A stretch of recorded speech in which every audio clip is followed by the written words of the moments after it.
So hello guys, आज Bihar SSC inter level practice set हम 5 देखने वाले हैं जो आपके एग्जाम के लिए बहुत ही महत्वपूर्ण होने वाली है। वीडियो में बने रहिएगा, वीडियो को अंत तक देखिएगा। अगर आप नए हैं तो चैनल को सब्सक्राइब जरूर कर लीजिएगा। दोस्तों, यह बिहार एसएससी इंटर लेवल का प्रैक्टिस सेट होने वाली है 5। अगर आप 4, 3, 2 नहीं देखे हैं तो आप पिछला वीडियो में जाकर आप देख सकते हैं।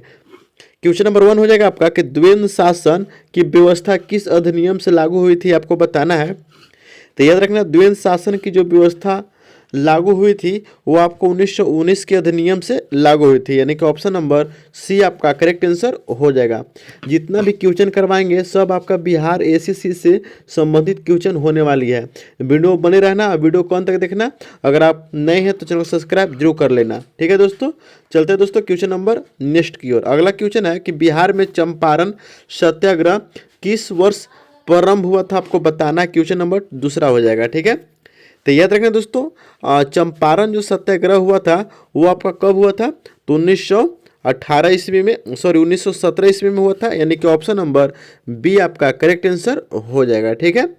क्वेश्चन नंबर अगला है दोस्तों कि भारतीय संविधान के किस अनुसूची में पंचायतों का उल्लेख है। देखिए बहुत भी क्वेश्चन है, बहुत बार एग्जाम में आया भी है, ठीक है, कि किस संविधान के किस अनुच्छेद में पंचायतों का उल्लेख है। तो याद रखना है दोस्तों, वो आपका 11वीं अनुसूची हो जाएगा, यानी कि ऑप्शन नंबर सी आपका करेक्ट आंसर होने वाला है, ठीक है। क्वेश्चन नंबर अगला है दोस्तों कि मौद्रिक नीति का मुख्य उद्देश्य क्या है। तो याद रखना है, मौद्रिक नीति का जो मुख्य उद्देश्य है वो आपका हो जाएगा दोस्तों मुद्रास्फीति नियंत्रण, यानी कि ऑप्शन नंबर बी आपका करेक्ट आंसर हो जाएगा। जितना भी क्वेश्चन करवाएंगे दोस्तों सब आपका बिहार एसएससी से संबंधित क्वेश्चन होने वाला है। अगर आप बिहार एसएससी का कोई भी एग्जाम देना चाहते हैं तो वीडियो आपके लिए बहुत ही इंपॉर्टेंट साबित होने वाला है, ठीक है। वीडियो में बने रहना, ठीक है। अगला क्वेश्चन है कि निम्न में से कौन सा हार्मोन अग्नाशय से स्रावित नहीं होता है, आपको बताना है, ठीक है। क्वेश्चन नंबर 5 हो जाएगा आपका। तो याद रखना दोस्तों, हार्मोन जो है अग्नाशय से स्रावित नहीं हो रहा है वो कौन सा हार्मोन हो जाएगा, तो थायरोक्सिन आपका राइट आंसर हो जाएगा, थायरोक्सिन याद रखना है, यानी कि ऑप्शन नंबर सी आपका करेक्ट आंसर हो जाएगा, ठीक है। क्वेश्चन नंबर अगला है दोस्तों कि पृथ्वी की आंतरिक संरचना में मोहरा विशिक आंसती किसके बीच है, दोस्तों आपको बताना है। क्वेश्चन नंबर 6 हो जाएगा, आप बढ़िया से इसको पढ़ लीजिए, ठीक है। तो ये रहा दोस्तों आपका ऑप्शन। तो याद रखना है दोस्तों, इसका राइट आंसर हो जाएगा आपका क्रास्ट मेंटल, यानी कि ऑप्शन नंबर बी आपका करेक्ट आंसर होने वाला है 6 नंबर का, ठीक है। अगला नंबर क्वेश्चन कहता है कि बिहार का कौन सा जिला है दोस्तों जो मखाना उत्पादन में अग्रणी है, सबसे आगे है, आपको बताना है। क्वेश्चन नंबर 7 हो जाएगा आपका। याद रखना दोस्तों, टोटल का टोटल क्वेश्चन आपका बिहार एसएससी से संबंधित होने वाली है, ठीक है। तो याद रखना दोस्तों, बिहार में जो सबसे अग्रणी जिला है मखाना उत्पादन में वो आपका कौन सा हो जाएगा दोस्तों, तो दरभंगा आपका राइट आंसर हो जाएगा, यानी कि ऑप्शन नंबर ए आपका करेक्ट आंसर हो जाएगा। मखाना उत्पादन, मखाना का दोस्तों जीआई टैग भी हाल में ही मिला है, आपको याद रखना है, ठीक है। क्वेश्चन नंबर अगला दोस्तों कि फकीर बहाबी आंदोलन का संबंध किससे था, दोस्तों आपको बताना है। तो याद रखना, फकीर जो बहाबी आंदोलन है दोस्तों वो किससे संबंधित हो जाएगा, तो ब्रिटिश विरोधी आंदोलन से संबंधित था, यानी कि ऑप्शन नंबर सी आपका करेक्ट आंसर हो जाएगा, ठीक है। क्वेश्चन नंबर अगला है दोस्तों कि न्यायिक पूर्वालोकन की शक्ति किसके पास है, आपको बताना है, ठीक है। क्वेश्चन नंबर 9 हो जाएगा आपका। तो याद रखना है, न्यायिक जो पूर्वालोकन की जो शक्ति है दोस्तों किसके पास होना चाहिए, तो ये होना चाहिए सर्वोच्च न्यायालय के पास, यानी कि ऑप्शन नंबर सी आपका करेक्ट आंसर हो जाएगा, ठीक है। क्वेश्चन नंबर अगला दोस्तों कि भारत में हरित क्रांति के जनक किसे माना जाता है, दोस्तों आपको बताना है। क्वेश्चन नंबर 10 हो जाएगा। तो याद रखना, हरित क्रांति के जो जनक माने जाते हैं दोस्तों वो आपका हो जाएगा एम एस स्वामीनाथन जी, यानी कि ऑप्शन नंबर ए आपका करेक्ट आंसर होने वाला है, ठीक है। क्वेश्चन नंबर अगला दोस्तों कि डीएनए की संरचना की खोज किसने किया था, आपको बताना है। क्वेश्चन नंबर 11 हो जाएगा आपका। तो याद रखना है, डीएनए की संरचना की जो खोज किए थे वो वाटसन और क्रिक जी ने किए थे, यानी कि ऑप्शन नंबर बी आपका करेक्ट आंसर हो जाएगा, ठीक है। क्वेश्चन नंबर अगला है दोस्तों 12 नंबर कि बिहार में सोन कमांड क्षेत्र का संबंध किससे है, आपको बताना है, ठीक है दोस्तों। तो याद रखना है, सोन कमांड क्षेत्र का जो संबंध होगा दोस्तों वो आपका सिंचाई से संबंधित है, यानी कि ऑप्शन नंबर बी आपका करेक्ट आंसर हो जाएगा। टोटल का टोटल क्वेश्चन दोस्तों आपका एमसीक्यू और पीवाईक्यू होने वाला है, ठीक है। वीडियो बने रहना, वीडियो को अंत तक देखना। अगर आप इंटर लेवल का बिहार एसएससी का एग्जाम देना चाह रहे हो तो, ठीक है। क्वेश्चन नंबर अगला है दोस्तों कि भारतीय संविधान में समवर्ती सूची किस अनुसूची में आपको बताना है। क्वेश्चन नंबर 13 हो जाएगा। तो याद रखना मेरे प्यारे दोस्तों, जो समवर्ती सूची है वो किस अनुसूची में है, तो हो जाएगा आपका राइट आंसर 7वीं अनुसूची में है, यानी कि ऑप्शन नंबर बी आपका करेक्ट आंसर हो जाएगा, ठीक है। क्वेश्चन नंबर अगला दोस्तों कि जजिया कर समाप्त किए गए मुगल शासक ने किया था, यानी जजिया कर समाप्त किस मुगल शासक ने किया था आपको बताना है। क्वेश्चन नंबर 14 हो जाएगा। तो याद रखना दोस्तों, जजिया कर जो समाप्त किया था वह अकबर ने किया था, यानी कि ऑप्शन नंबर ए आपका करेक्ट आंसर हो जाएगा। बहुत बार एग्जाम में पूछा गया क्वेश्चन है, इसको ध्यान में रखिएगा, ठीक है। क्वेश्चन नंबर अगला दोस्तों कि प्रकाश संश्लेषण में ऑक्सीजन का स्रोत होता है दोस्तों, क्या होता है आपको बताना है। क्वेश्चन नंबर आपका 15 हो जाएगा। तो याद रखना है, जब प्रकाश संश्लेषण की प्रक्रिया होती है दोस्तों, तो ऑक्सीजन का जो स्रोत होता है दोस्तों आपका H2O होता है, यानी कि ऑप्शन नंबर बी आपका करेक्ट आंसर हो जाएगा, ठीक है। क्वेश्चन नंबर अगला है दोस्तों आपका 16 नंबर कि बिहार का राजकीय पक्षी कौन सा है आपको बताना है। क्वेश्चन नंबर 16 हो जाएगा।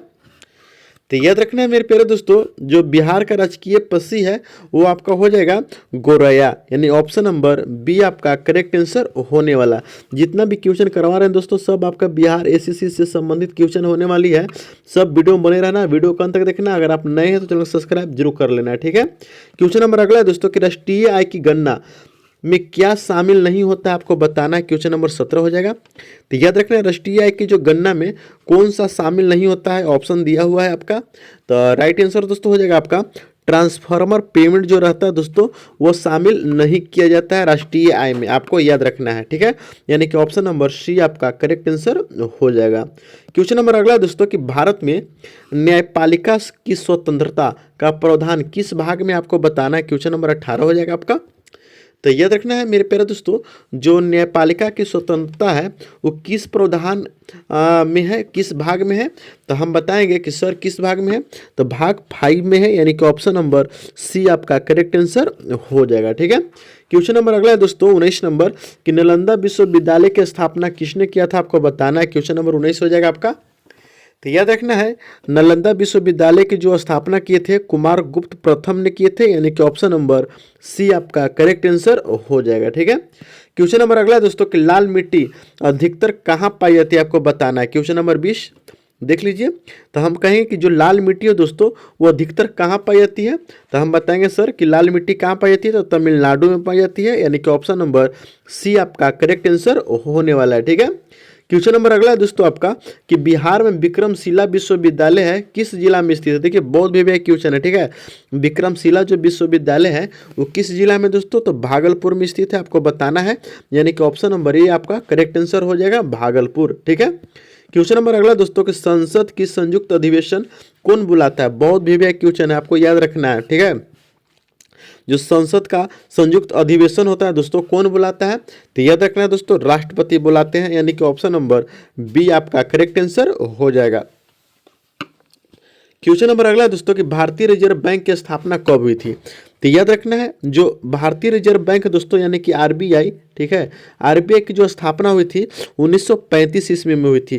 कहूँ कहूँ इसका राष्ट्रीयकरण लिखा रहेगा, राष्ट्रीयकरण कब हुआ था, ठीक है। तो राष्ट्रीयकरण जब पूछेगा दोस्तों तो 1949 मारना, कब मारना 1949। अगर स्थापना पूछता है तो 1935 मारना, आपको याद रहना चाहिए, ठीक है। नेक्स्ट क्वेश्चन दोस्तों कहता है कि ओजोन परत किस मंडल में पाई जाती है आपको बताना है। क्वेश्चन नंबर 24 हो गया। बहुत भी आई दोस्तों, आपको याद रखना है, ठीक है, कि ओजोन जो परत है दोस्तों किस मंडल में पाई जाती है। तो याद रखना है ओजोन जो मंडल है वो आपका किस मंडल में हो जाएगा, तो याद रखना है समताप मंडल में, यानी कि ऑप्शन नंबर बी आपका करेक्ट आंसर हो जाएगा, ठीक है। क्वेश्चन नंबर अगला दोस्तों कि चौसा का युद्ध किनके बीच लड़ा गया था। तो याद रखना जो चौसा का युद्ध हुआ था दोस्तों वो किनके बीच लड़ा गया था, तो शेरशाह सूरी और हुमायूं के बीच लड़ा गया था, आपको याद रखना है, यानी कि ऑप्शन नंबर सी आपका करेक्ट आंसर हो जाएगा। जितना भी क्वेश्चन करवा रहे हैं दोस्तों सब आपका बिहार एसएससी से संबंधित क्वेश्चन है। अगर आप बिहार एसएससी से किसी भी एग्जाम को देना चाहते हैं तो यह वीडियो आपके लिए बहुत ही इंपॉर्टेंट साबित होने वाला है। वीडियो में बने रहना, वीडियो को अंत तक देखना। अगर आप नए हैं तो चैनल को सब्सक्राइब जरूर कर लेना है, ठीक है दोस्तों। क्वेश्चन नंबर 26 नंबर हो जाएगा कि बिहार में कोसी परियोजना का संबंध किस देश से आपको बताना है। क्वेश्चन नंबर 26 हो जाएगा। तो याद रखना कोसी जो परियोजना का संबंध है दोस्तों वो आपका नेपाल से होने वाला है, यानी कि ऑप्शन नंबर बी आपका करेक्ट आंसर हो जाएगा। ठीक है, क्वेश्चन नंबर अगला है दोस्तों आपका 27 नंबर कि लोक लेखा समिति में अधिकतम कितने सदस्य होते हैं आपको बताना है। क्वेश्चन नंबर 27 हो जाएगा। तो याद रखना है कि लोक लेखा जो समिति में अधिकतम जो सदस्य होते हैं वह कितने होंगे। तो आपका राइट आंसर हो जाएगा दोस्तों 22 होते हैं, यानी कि ऑप्शन नंबर सी आपका करेक्ट आंसर हो जाएगा। ठीक है, क्वेश्चन नंबर अगला दोस्तों कि मानव हृदय में कितने कक्ष होते हैं आपको बताना है। क्वेश्चन नंबर 28 हो जाएगा। तो याद रखना है मानव हृदय में जो कक्ष होते हैं वह कितने होते हैं दोस्तों, तो 4 होते हैं, यानी कि ऑप्शन नंबर सी आपका करेक्ट आंसर हो जाएगा। ठीक है, क्वेश्चन नंबर अगला है दोस्तों आपका कि पाटलिपुत्र की स्थापना किसने किया था आपको बताना है। ठीक है, तो हम बताएंगे सर कि पाटलिपुत्र की जो स्थापना किए थे वो कौन किए थे, तो अजातशत्रु ने किए थे, यानी कि ऑप्शन नंबर बी आपका करेक्ट आंसर हो जाएगा। ठीक है, क्वेश्चन नंबर सबसे अंतिम दोस्तों कि बिहार दिवस कब मनाया जाता है आपको बताना है। क्वेश्चन नंबर 30 हो जाएगा। तो याद रखना है दोस्तों कि बिहार दिवस कब मनाया जाता है, तो 22 मार्च को बिहार दिवस हम लोग मनाते हैं। ठीक है दोस्तों, वीडियो कैसे लगा कमेंट कर जरूर बताइएगा। अगर आप बिहार एसएससी से संबंधित किसी भी एग्जाम को देना चाहते हैं तो यह चैनल आपके लिए बहुत ही इंपॉर्टेंट होने वाली है। चैनल को सब्सक्राइब जरूर कर लीजिएगा, लाइक कीजिएगा, शेयर कीजिएगा। मिलते हैं दोस्तों नेक्स्ट वीडियो में, तब तक के लिए देखते रहिए जीके वाला ऑफिशियल।